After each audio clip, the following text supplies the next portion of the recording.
प्रश्न। बुढ़ापे का सहारा कौन होता है और कैसे, विस्तार में बताएं। उत्तर। बुढ़ापे का सहारा बेटा या बेटी नहीं, बहू होती है। जैसे कि लोगों से अक्सर सुनते आए हैं कि बेटा या बेटी बुढ़ापे की लाठी होती है, इसलिए लोग अपने जीवन में एक बेटा एवं बेटी की कामना जरूर रखते हैं ताकि बुढ़ापा अच्छे से कटे। ये बात सच भी है, क्योंकि बेटा ही घर में बहू लाता है। बहू के आ जाने के बाद एक बेटा अपनी लगभग सारी जिम्मेदारी अपनी पत्नी के कंधे पर डाल देता है और फिर बहू बन जाती है अपने बूढ़े सास ससुर की बुढ़ापे की लाठी।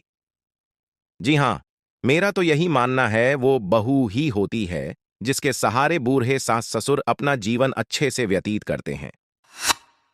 एक बहू को अपने सास ससुर की पूरी दिनचर्या मालूम होती है। कौन कब और कैसी चाय पीते हैं, क्या खाना बनाना है, शाम में नाश्ता में क्या देना, रात को हर हालत में 9 बजे से पहले खाना बनाना है। अगर सास ससुर बीमार पड़ हास्ट जाए तो पूरे मन या बेमन से बहू ही देखभाल करती है। अगर एक दिन के लिए बहू बीमार पड़ हास्ट जाए या फिर कहीं चले जाएं तो पूरे घर की धुरी हिल जाती है। परंतु यदि बेटा 15 दिवस की यात्रा पर भी चला जाए तो भी बहू के भरोसे घर सुचारू रूप से चलता रहता है। बिना बहू के सास ससुर को ऐसा लगता है जैसा उनकी लाठी ही किसी ने छीन ली हो। वे चाय नाश्ता से लेकर खाना के लिए छटपटा जाएंगे, कोई और पूछने वाला उनके पास नहीं होता, क्योंकि बेटे के पास समय नहीं है।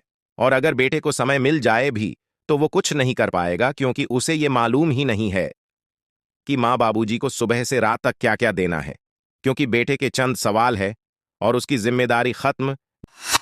जैसे माँ बाबूजी को खाना खाएं, चाय पिएं, नाश्ता किए, लेकिन कभी भी ये जानने की कोशिश नहीं करते कि वे क्या खाते हैं, कैसी चाय पीते हैं। ये लगभग सभी घरों की कहानी है। मैंने तो ऐसी बहुएं देखी हैं जिसने अपनी सास की बीमारी में तन मन से सेवा करती। इसलिए मेरा मानना है कि बहू ही होती हैं बुढ़ापे की असली लाठी। अतः अपनी बहू में सिर्फ कमियां मत ढूंढे, उसकी अच्छाइयों की कद्र करें। आज का संदेश। बहू की त्याग और सेवा को पहचानिए। बेटे एवं बेटी से पहले बहू को अपना मानिए। और मेरी बेटी मेरा अभिमान, मेरा बेटा मेरा अभिमान भी छोड़ दो, बहू मेरा अभिमान बोलो।